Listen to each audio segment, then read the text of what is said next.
Hello दोस्तों, मैं Kuldeep Mehta Rancho science academy के चैनल पे आपका स्वागत करता हूँ। आज से आपको क्लास 10 के चैप्टर्स और टॉपिक्स यूट्यूब पे रेगुलरली मिलेंगे। जो भी बच्चे इच्छुक हैं, जो हमसे जुड़कर पढ़ना चाहते हैं, वो इस चैनल को सब्सक्राइब कर लें ताकि आगे की वीडियोज़ आपको नोटिफिकेशन में मिलते रहे। आज हम लोग इसका पहला चैप्टर, क्लास 10 का साइंस का पहला चैप्टर, जिसका नाम है केमिकल रिएक्शंस एंड इक्वेशंस, इसको स्टार्ट कर रहे हैं। आज बहुत ज़्यादा नहीं, छोटा सा टॉपिक देखेंगे। चलिए, तो सबसे पहले हम लोग समझने की कोशिश करेंगे कि केमिकल रिएक्शन क्या होता है। केमिकल रिएक्शन को समझने से पहले हम लोग को जानना चाहिए कि केमिकल चेंज और फिजिकल चेंज क्या होता है। एक्चुअली दुनिया में दो तरह के चेंजेज होते हैं, एक को केमिकल चेंज कहते हैं, एक को फिजिकल चेंज कहते हैं। तो अगर अपने को केमिकल चेंज और फिजिकल चेंज समझ में आ जाएगा तो केमिकल रिएक्शन बहुत आसानी से समझ में आ जाएगा। तो सबसे पहले हम लोग वही देखना चाहेंगे, फिजिकल चेंज और केमिकल चेंज क्या होता है। तो चलिए, मान लीजिए कि आपके पास एक लकड़ी का टुकड़ा है और उस लकड़ी के टुकड़ों को हम लोग दो टुकड़ों में बांट दिए। लकड़ी का इतना बड़ा टुकड़ा आपके पास था और इसे आप दो टुकड़ा में डिवाइड कर दिए। अब मुझे बताइए, इसमें क्या चेंजिंग देखने को मिला। इतना बड़ा टुकड़ा, इसका दो हिस्सा हो गया, तो कह सकते हैं साइज छोटा हो गया। और साइज छोटा हो गया तो क्या जो टुकड़ा पहला वाला है उसे हम लकड़ी नहीं कहेंगे? कहेंगे। दूसरा, उसे भी हम लकड़ी कहेंगे। तो दोनों लकड़ी ही है, पहले भी लकड़ी था और अभी भी वही मटेरियल उनके अंदर है, सिर्फ साइज छोटा हुआ है। तो क्या यहाँ पर कोई नया सब्सटेंस बना है, कोई नया पदार्थ, नया मटेरियल बना है, या पुराना मटेरियल जो बड़े वाले में था वही अभी छोटों में आया हुआ है? आंसर आएगा कि अभी भी वही मटेरियल इन सब में है, सिर्फ साइज चेंज हुआ। इस प्रकार जब चेंजिंग हो जिसमें नया सब्सटेंस नहीं बनता हो, नया मटेरियल नहीं बनता हो, सिर्फ फिजिकल प्रॉपर्टीज जैसे साइज हो गया, कलर हो गया, ये सब चीज़ें अगर चेंज होती है तो उसे हम कहते हैं कि वो फिजिकल चेंज है। जब ध्यान रखना है कि जब नया सब्सटेंस नहीं बनेगा, नया मटेरियल नहीं बनेगा, तब उसे कहेंगे फिजिकल चेंज। कुछ बच्चों को लगता है कि नया सब्सटेंस, नया मटेरियल का मतलब क्या है। तो बच्चों, जैसे हम लोग जानते हैं कि हर एक मटेरियल का कोई ना कोई केमिकल फॉर्मूला होता है। जो केमिकल फॉर्मूला होता है, वो केमिकल फॉर्मूला अगर बदल जाए, किसी एक सब्सटेंस का केमिकल फॉर्मूला फिक्स होता है। एक सब्सटेंस के एक से ज़्यादा केमिकल फॉर्मूला नहीं हो सकते। तो अगर कोई एक सब्सटेंस का कोई फॉर्मूला है और अगर वो फॉर्मूला आपको बदला हुआ नज़र आए, उसका मतलब है कि वो सब्सटेंस दूसरा आ चुका है, वो सब्सटेंस वो पुराना वाला नहीं है। जैसे मान के चलिए H2O आप जानते हैं वाटर होता है, एक सब्सटेंस है। अगर बर्फ की बात करें तो बर्फ का केमिकल फॉर्मूला जानते हैं क्या होता है? बर्फ का भी केमिकल फॉर्मूला H2O ही होता है। पानी का भी H2O है।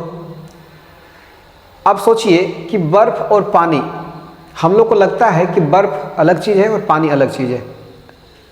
बर्फ और पानी के प्रॉपर्टीज हम लोग के हिसाब से अलग अलग होते हैं। कोई सॉलिड है, कोई लिक्विड है, कोई ज़्यादा ठंडा होता है, कोई ज़्यादा उसके कंपेयर में गर्म होता है। तो हम लोग अपने हिसाब से देखते हैं, डेली लाइफ में हम लोग को लगता है कि दोनों चीज़ अलग अलग है। लेकिन केमिकली अगर बात करें तो बर्फ का भी फॉर्मूला H2O है और पानी का भी फॉर्मूला H2O है। जो वेपर वहाँ से निकलता है, वाष्प वहाँ से निकलता है, वाष्प का भी फॉर्मूला H2O ही होता है। तो केमिकली तीनों चीज़ें सेम है। Chemically ice, water and vapour, बर्फ, पानी और भाप, वाष्प, ये तीनों चीज़ें सेम है। तीनों में कोई डिफरेंस नहीं है केमिकली। फिजिकली चेंजिंग होता है, कोई सॉलिड है, कोई लिक्विड है, कोई गैस के फॉर्म में गया, स्टेट बदल गया, एनर्जी चेंज हो गई, मॉलिक्यूल्स के बीच में अट्रैक्शन कहीं कम है, कहीं ज़्यादा है, तो ये सब चीज़ें चेंज होती है। तो ये सब फिजिकल चेंज कहलाता है। यहाँ पर नया फॉर्मूला अगर आ जाता, जैसे H2O से किसी तरह H2O4 बन जाता, H2O3 बन जाता, अगर H2O से कुछ और नया आ जाता, मतलब कोई ऐसा चीज़ आता जिसका फॉर्मूला बदल जाए, H2O ना होकर कुछ और हो जाए, तो हम वहाँ पर कहते हैं कि नया सब्सटेंस बना और वो केमिकल चेंज काउंट होगा। समझ पाए? जब नया सब्सटेंस बन रहा है उसका मतलब है कि जब फॉर्मूला बदल जाए, जब फॉर्मूला बदलेगा मतलब नया सब्सटेंस बनेगा तो केमिकल चेंज कहलाएगा। और जब नया सब्सटेंस नहीं बन रहा मतलब पुराना फॉर्मूला ही रह गया हो, फॉर्मूला में चेंजिंग नहीं आया हो, उसका मतलब वो फिजिकल चेंज कहलाता है। समझ पाए? तो अगर मैं बोलूँ, इसी का बात कर लेते हैं। अभी ये लकड़ी का 2 टुकड़ा है, अभी ये दोनों टुकड़ा से साइज चेंज हुआ था, साइज छोटा हो गया था। और साइज छोटा होने का मतलब है कि इनका फिजिकल चेंज इसके अंदर देखने को मिला। अब इन लकड़ी को हम जला देते हैं। अगर हम लकड़ी को जला देते हैं तो आपको पता है राख बनेगा। तो इन लकड़ी के जलने से जो चीज़ें बनी उसका मटेरियल क्या लकड़ी के मटेरियल से मैच करेगा? क्या सेम होगा? लकड़ी का मटेरियल और जो उससे बना हुआ राख है, दोनों का मटेरियल, दोनों का पदार्थ सेम है या अलग है? आपको भी पता है वो अलग होगा। तो यहाँ पर कोई चीज़ का जलना, कोई भी चीज़ अगर जल रहा है तो उसका मतलब वहाँ पर वो केमिकल चेंज होता है। क्योंकि आपको भी पता है जब कभी कोई सब्सटेंस, कोई पदार्थ जलता है तो वो ऑक्सीजन से रिएक्शन करता है। यह पढ़े होंगे बहुत पहले से। कोई भी सब्सटेंस अगर जल रहा है उसका मतलब वो ऑक्सीजन से रिएक्शन कर रहा है, और ऑक्सीजन से रिएक्शन कर रहा है उसका मतलब केमिकल चेंज वहाँ पर हो रहा है, क्योंकि वहाँ पक्का नया सब्सटेंस बनेगा। तो लकड़ी को तोड़ देना फिजिकल चेंज है, लेकिन अगर इसको हम जला देते तो क्या कहलाएगा? Chemical change. उसी तरह एक पेपर लीजिए और पेपर इस पूरा फैला हुआ था, उसको मचोड़ दीजिए आप, 4-5 बार मोड़ दीजिए, तो वहाँ पर उसका आकार बदल गया। क्या वो अभी पेपर नहीं कहलाएगा? वो अभी भी पेपर कहलाएगा। पुराना मटेरियल, अभी का मटेरियल, दोनों मटेरियल में चेंजिंग नहीं है, सिर्फ शेप बदल गया, आकार बदल गया। तो अभी ये कहलाएगा फिजिकल चेंज। लेकिन अगर अब उस कागज़ को हम जला दें तो जलाने पर वहाँ से हीट निकलेगा, धुआं निकलेगा। आपको बताए कि अगर जलाते हैं तो ऑक्सीजन से रिएक्शन करता है। अगर हम पेपर को जला रहे हैं तो ऑक्सीजन से रिएक्शन कर रहा होगा, उसका मतलब वो क्या कहलाएगा? केमिकल चेंज कहलाएगा। तो फिजिकल चेंज मतलब जब नया सब्सटेंस नहीं बनता, केमिकल चेंज का मतलब जब नया सब्सटेंस बन जाता है, उसे कहते हैं केमिकल चेंज। हम लोग कुछ खाते हैं, पेट में पचता है, तो डाइजेशन ऑफ फूड का पचना वो क्या है? तो आपको भी पता है कि हम लोग जो खाते हैं वो किस टाइप का होता है, और हमारे बॉडी से पचने के बाद जो निकलता है मलमूत्र, वो मल का मटेरियल अलग है, जो खा रहे थे वो अलग है, दोनों बिल्कुल मैच नहीं कर सकता, दोनों डिफरेंट चीज़ें हैं। उसका मतलब है कि वो केमिकल चेंज है, वो फिजिकल चेंज नहीं है। इस प्रकार में डेली लाइफ में बहुत सारी चीज़ें होती हैं जो आप जिस आप कैटेगराइज कर सकते हो फिजिकल चेंज और केमिकल चेंज के रूप में। अब इस दुनिया में जितने केमिकल चेंजेज हैं उस सारी केमिकल चेंज को हम केमिकल रिएक्शन कह सकते हैं। जितना केमिकल चेंज हुआ उसे क्या कह सकते हैं? Chemical reaction.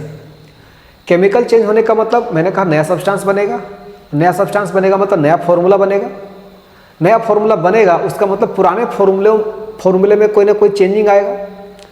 जैसे एग्जांपल, अगर मैं एक मॉलिक्यूल लेता हूँ AB और ये रिएक्ट कर रहा है CD के साथ, मान के चलिए अगर यहाँ पर A बन गया AC प्लस BD, तो यहाँ पर क्या हुआ? AB था और CD था, कुछ और सब्सटेंस था, लेकिन बन गया देखो AC प्लस BD, कोई और नया सब्सटेंस बना, पुराने सब्सटेंस से मैच इसका नहीं कर रहा है। तो ये एक एग्जांपल केमिकल चेंज का कह सकते हैं आप।